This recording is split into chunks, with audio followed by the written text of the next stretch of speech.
What's up, my friends, my friends, my friends? Welcome back to the Daily Dose. Fist bump.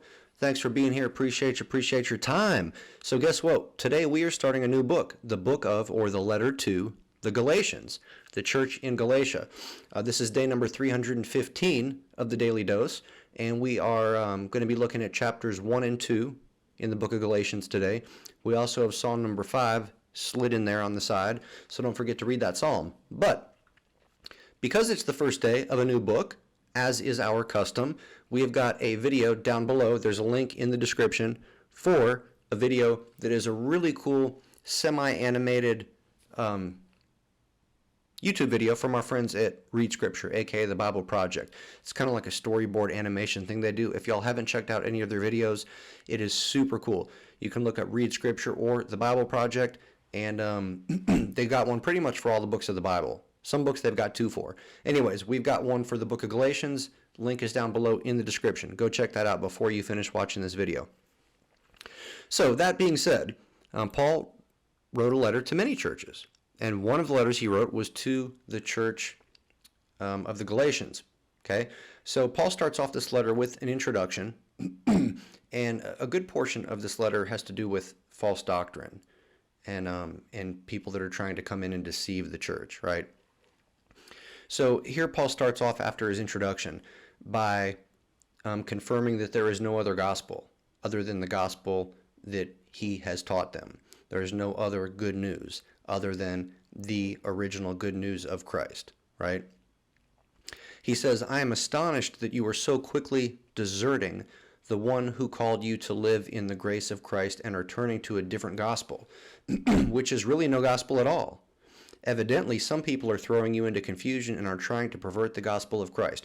So here, apparently, some people have come in, some sort of traveling teachers maybe, and they're teaching stuff that again, apparently, I don't know for sure, but Paul seems to be alluding to it, that these people were coming in preaching a somewhat different gospel.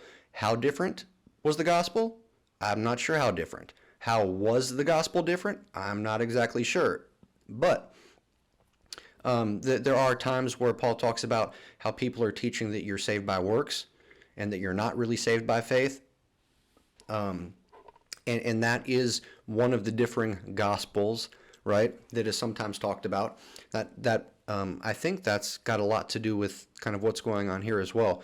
But it's interesting that Paul has heard about this from far away, from wherever he's been. You know, he received information saying, hey, the Galatians have accepted these teachers, and these teachers are, you know, trying to turn these people back to the law or back to whatever, right? So Paul goes on to say, look, if anybody, even if it's an angel, comes and tells you guys something contrary to what you've already heard and you know is the truth, then it's a lie, right?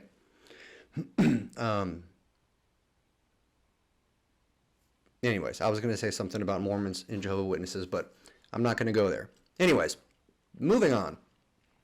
The next section of this scripture, Paul kind of talks about how he was called by God, right? And he's, again, sort of saying, look, y'all got your original teaching from me, and I've got the credentials, right? What I taught was true. It was true. It is true. It will always be true. And you need to hang on to that, right? So Paul kind of talks about that. And he says, I want you to know, brothers and sisters, that the gospel I preached is not of human origin. So he's saying, look, I didn't come up with this stuff on my own. I didn't just pull this out of thin air, right? He said, I did not receive it from any man, nor was I taught it. Rather, I received it by revelation from Jesus Christ. Have y'all ever heard somebody that was talking about something that Paul said or something that Paul taught, right, with another person? And the other person says, well, yeah, that's just what Paul said.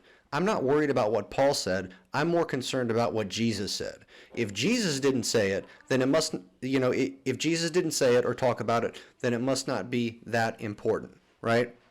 Because there are certain things in the Bible, there's a number of things that Paul speaks directly about in the Bible that Jesus may or may not have specifically mentioned. At least it's not recorded that he mentioned, right?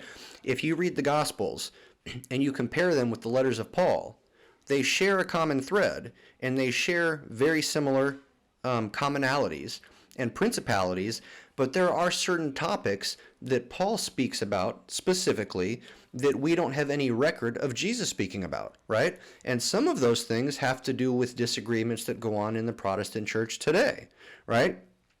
And one of the common things that people will say is, look, Paul talked about it, but it's not that serious. Jesus didn't talk about it.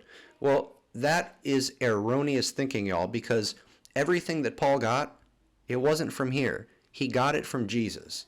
It was revealed to him by Jesus Christ. So in effect, if Paul is saying it, and if Paul is accrediting it to Jesus, then essentially, quid pro quo, it should be to us as if it's the same as if Jesus said it, right? So Paul goes on to talk about how he became acquainted. He gives a little bit of a story. He talks about how after his conversion, he ended up going to meet the other apostles and go compare what he was taught with what they had been taught to make sure that it did line up and that everybody was on the same page, so on and so forth, right? And then Paul goes on to talk about how he was accepted by the apostles, right? He went up to Jerusalem, and that overall, while at first there was a disagreement, overall the apostles, the original apostles, came to welcome Paul, and they all came to agree that yes, we're all on the same page and we are all preaching the same gospel, right? And then we get to a stage where we read about Paul opposing Cephas, and Cephas was Peter, right? So apparently there was a little bit of hypocrisy that was going on where Peter would be acting one way around certain people and then acting another way around other people. And apparently Paul noticed this and called him out and said, look, something's got to change here. Your walk is not matching your talk. Something needs to be looked at and adjusted here maybe just a little bit, right? And so Paul talks about how he had to call out Peter one time as well. But anyways, that's really all we've got time for today, y'all. But hey, I thank you for being here. I appreciate you. And till we meet again, friends, deuces.